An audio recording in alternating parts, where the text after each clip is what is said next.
जहां तक कुमार विश्वास, स्वाति मालीवाल और भी नेताओं की बात है, अभी तो और सारे स्टेटमेंट आएंगे। ये भारतीय जनता पार्टी के एजेंट के रूप में कार्य कर रहे हैं, पहले भी कर रहे थे, अभी भी कर रहे थे।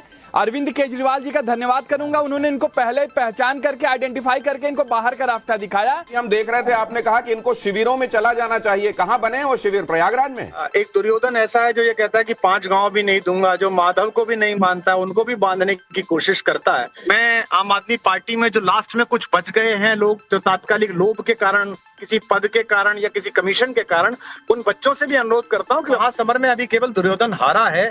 अभी टूटी हुई जंघा के साथ एक निर्लज्ज विदाई शेष है जो अगले 3-4-5 वर्षों में होगी। कुमार विश्वास जी, जो लोग अरविंद केजरीवाल जी के साथ बहुत समय से लगे हुए थे, समझाने की कोशिश की कि ये वो राह नहीं है जिस पर चलना चाहिए, पर वो नाश उस व्यक्ति के मन पर छा गया था। देखिए, तो जैसा कि आप सभी जानते हैं, दिल्ली विधानसभा चुनाव का काफी जबरदस्त परिणाम देखने को मिला है और बीजेपी ने 48 सीटें जीतकर पूर्ण बहुमत हासिल कर लिया है और 27 सालों के राजनीतिक वनवास को भी खत्म किया है। और इसे लेकर बीजेपी में जश्न का माहौल है, तो वहीं आम आदमी पार्टी को मिली हार पर पार्टी में मातम पसरा हुआ है। इस बीच इस चुनाव परिणाम को लेकर कुमार विश्वास की बड़ी प्रतिक्रिया देखने को मिली है। पहले उन्होंने बीजेपी को जीत की शुभकामनाएं दी और फिर आपकी हार पर तंज कसते हुए केजरीवाल को आईना दिखाने का काम किया। साथ ही उन्होंने आप में बचे नेताओं व छोटे कार्यकर्ताओं को लेकर बड़ी बात कह डाली, जिसे हम आज की इस वीडियो में देखेंगे। बहुत स्वागत है और नाविका जी भी हमारे साथ यहाँ स्टूडियो में मौजूद हैं। अब अभी हम देख रहे थे, आपने कहा कि इनको शिविरों में चला जाना चाहिए। कहां बने हैं वो शिविर? प्रयागराज में। नहीं, शिविरों में नहीं दिनेश। क्या है कि आप तो आंदोलन के समय से कवर कर रहे थे हमको। एक दुर्योधन ऐसा है जो ये कहता है कि 5 गांव भी नहीं दूंगा, जो माधव को भी नहीं मानता, उनको भी बांधने की कोशिश करता है। तो भारत में उपजी हुई आशाओं की हत्या जैसे एक निर्लज्ज, जैसे चरित्रहीन मित्र हंता आदमी ने की, उसे जनता ने दंड दिया है। ये तो प्रसन्नता का विषय है। लेकिन करोड़ों लोगों की आंखों में जो एक सपना आया था कि भारत में एक वैकल्पिक राजनीति हो सकती है, उस सपने का ऐसा बुरा हश्र एक दुख का विषय है। मैं भारतीय जनता पार्टी के कार्यकर्ताओं को बधाई देता हूं, विशेष रूप से प्रधानमंत्री और गृहमंत्री ने जो अनथक परिश्रम किया इस विजय को बनाने में, उनको भी मैं बहुत शुभकामनाएं देता हूं। और मैं आशा करता हूं कि दिल्ली की जो आशाएं इस व्यक्ति से थी और इसने अपनी असुरक्षा भाव के चलते उन आशाओं की हत्या की, वे आशाएं पूरी होंगी। मैं आम आदमी पार्टी में जो लास्ट में कुछ बच गए हैं लोग, जो तात्कालिक लोभ के कारण या किसी पद के कारण या किसी कमीशन के कारण, उन बच्चों से भी अनुरोध करता हूं कि अपने जीवन के विषय में सोचें, अपने जीवन की राह लें। क्योंकि मुझे पता है कि महासमर में अभी केवल दुर्योधन हारा है। अभी टूटी हुई जंघा के साथ एक निर्लज्ज विदाई शेष है जो अगले 3-4-5 वर्षों में होगी। वो मेरी सरस्वती मुझे दिखा रही है, मेरे राघवेंद्र सरकार मुझे दिखा रहे हैं। मैं उसको स्पष्ट देख पाता हूं। उन शिविरों की मैं बात कर रहा था। मैं कुमार विश्वास जी नाविका हूं और देख रही हूं, आज मैंने अरविंद केजरीवाल के 2 पुराने साथियों से बात की। पहले तो अन्ना हजारे, उनसे मेरी बातचीत हुई तो उन्होंने कहा वो रास्ता भटक गए थे और इतनी दूर निकल गए हैं कि अब वापसी मुश्किल है। दूसरी तरफ मैंने स्वाति मालीवाल जी से भी बात की, जो बहुत ही उदास और एक तरह से जिनका सपना टूटा, क्योंकि वो अरविंद केजरीवाल के साथ 18 साल से जुड़ी हुई थी। कुमार विश्वास जी, जो लोग अरविंद केजरीवाल जी के साथ बहुत समय से लगे हुए थे, उन्होंने कभी उनके साथ बात की, उन्हें समझाने की कोशिश की कि ये वो राह नहीं है जिस पर चलना चाहिए? आपने कभी खुद ऐसा किया था? नाविका जी, मैं तो केवल कृष्ण भक्त हूँ, राम भक्त हूँ। और था जाने को भगवान हस्तिनापुर आए, समझो, वो शांति का प्रस्ताव लेकर गए। दुर्योधन वह भी दे न सका, आशीष समाज की ले न सका, उल्टे हरि को बांधने चला, जो था असाध्य सने चला। पर वो नाश उस व्यक्ति के मन पर छा गया था। देखिए, ये भावुक सपनों की हत्या इन लोगों ने की, देश के करोड़ों लोगों की उम्मीद तोड़ी। आज जब मनीष के हारने का, मैं आज तक बोला नहीं 7 साल में, कभी नाम नहीं लिया मैंने उस व्यक्ति का, पहली बार आपके चैनल पे नाम ले रहा हूं। जंगपुरा सीट का जब निर्णय सामने आया कि जंगपुरा में हार हो गई, तो राजनीति से पृथक रहने वाली मेरी पत्नी जोर से रो पड़ी और मुझे उसे कन्विंस करना पड़ा गले लगाकर, क्योंकि इतने भोले लोगों के सपनों की हत्या की है निर्लज्ज लोगों ने। सत्ता का सबसे पहले तो अभिषेक तिवारी जी, आपसे पूछना चाहूंगी, कुमार विश्वास जी का कहना है कि अब वापस शिविरों में लौट जाना चाहिए अरविंद केजरीवाल को।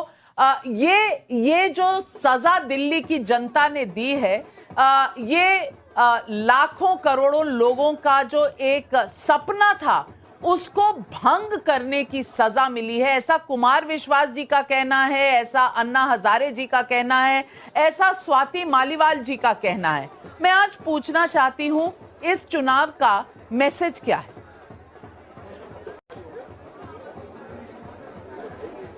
देखिए, हम लोग लोकतंत्र को मानने वाले लोग हैं। आवाज आ रही मेरी? जी बिल्कुल आ रही है। मेरी आवाज आ रही है? बिल्कुल आ रही है।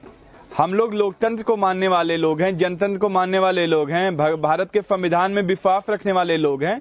लोकतंत्र में जनता मालिक होती है, जनतंत्र में जनता मालिक होती है। जनता ने हमें जो भी मैंडेट दिया है, जो भी अपना प्यार और आशीर्वाद दिया है, हम उसको विनम्रता भाव से स्वीकार करते हैं। लेकिन ये लड़ाई अभी तो शुरुआत हुई है। मुझे लगता है कि ये बहुत ही लंबा चलने वाला है। पहले भी आम आदमी की आवाज आम आदमी पार्टी के लोग उठाते थे और अभी भी उठाएंगे। जहां तक कुमार विश्वास, स्वाति मालीवाल और भी नेताओं की बात है, अभी तो और सारे स्टेटमेंट आएंगे। ये भारतीय जनता पार्टी के एजेंट के रूप में कार्य कर रहे हैं, पहले भी कर रहे थे, अभी भी कर रहे थे। अरविंद केजरीवाल जी का धन्यवाद करूंगा, उन्होंने इनको पहले पहचान करके, आइडेंटिफाई करके इनको बाहर का रास्ता दिखाया। आज जितने भी कार्यकर्ता हैं, जितने भी दिल्ली के लोग हैं, मुझे लगता है कहीं ना कहीं हम लोग जो भारतीय जनता पार्टी की गुंडागर्दी थी, जो भारतीय जनता पार्टी की नीतियां थी, उसको बताने में विफल रहे, इसमें कोई दो राय नहीं है।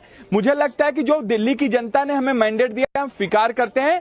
लेकिन आम आदमी की आवाज जो है, दिल्ली की जनता की, जहां तक सेवा की बात है, हम लोग वहां तक उठाने का कार्य करेंगे। मुझे लगता है दिल्ली की जनता ने हमें विपक्ष तक उठाने का कार्य करेंगे। मुझे लगता है दिल्ली की जनता ने हमें विपक्ष में बैठाने का कार्य किया है।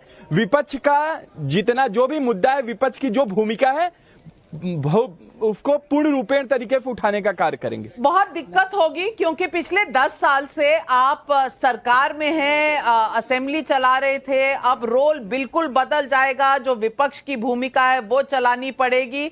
नहीं, ऐसा नहीं हो सकता, कह दो कि ये झूठ है। खैर, इधर कुमार विश्वास का दिल्ली में आपको मिली हार पर बड़ी प्रतिक्रिया देखने को मिली, तो उधर न्यूज 24 के प्रतिष्ठित एंकर मानना गुप्ता के बीजेपी के प्रचंड जीत पर मजेदार रिएक्शन देखने को मिला। उन्होंने सोशल मीडिया पर यह पोस्ट करते हुए लिखा कि कुछ लोग अभी नहीं मानेंगे, पर सच ये है, हरियाणा भी मोदी की जीत थी, महाराष्ट्र भी मोदी की जीत थी, दिल्ली भी मोदी की जीत है। तो उधर राधिका खेड़ा का भी इस जीत पर बड़ी प्रतिक्रिया देखने को मिली है और बंगाल और बिहार की बात करते हुए उन्होंने सोशल मीडिया पर यह पोस्ट किया और लिखा, दिल्ली तो अभी झांकी है, बिहार और बंगाल अभी बाकी है, जय श्री राम। तो वही दिल्ली में कांग्रेस पार्टी को करारी हार का सामना करना पड़ा है और इस हार पर कांग्रेस नेता संदीप दीक्षित ने सोशल मीडिया पर यह पोस्ट करते हुए हार की सारी जिम्मेदारी व्यक्तिगत रूप से खुद पर लेने की बात कही, जैसा कि आप सभी देख ही सकते हैं। और इसी पोस्ट को लेकर आचार्य प्रमोद कृष्णम का रिएक्शन देखने को मिला है। उन्होंने यह पोस्ट पर प्रतिक्रिया देते हुए कहा कि नेतृत्व की पराजय को अपने ऊपर ओढ़ने के बजाय पार्टी को राहुल गांधी और उनके नौकरों से मुक्ति दिलाने का प्रयास करें। तो वहीं यूपी की मिल्कीपुर उपचुनाव में सपा को करारी हार का सामना करना पड़ा है और बीजेपी उम्मीदवार चंद्रभान ने 61,710 वोटों से करारी शिकस्त दी है। और इस परिणाम के सामने आते ही आचार्य प्रमोद कृष्णम ने अपनी प्रतिक्रिया दी है और तंज कसते हुए कहा कि अयोध्या के राजा राम है और राम ही रहेंगे, अवधेश नाम रखने से कोई राम नहीं बन सकता। तो वही स्वाति मालीवाल अतिशी मालेना का यह वीडियो शेयर किया है, जिसमें अतिशी मालेना जश्न मनाती दिख रही हैं और इस वीडियो को सोशल मीडिया पर शेयर करते हुए उन्होंने तंज कसा और सवाल करते हुए लिखा कि ये कैसा बेशर्मी का प्रदर्शन है, पार्टी हार गई, सब बड़े नेता हार गए और अतिशी मालेना ऐसे जश्न मना रही है। खैर, यूपी की मिल्कीपुर उपचुनाव को लेकर सपा को मिली करारी हार पर आप सभी का क्या राय है, नीचे कमेंट सेक्शन में जरूर बताएगा। और ऐसे वीडियोस के लिए और हमारे साथ जुड़े रहने के लिए चैनल को सब्सक्राइब जरूर कीजिएगा।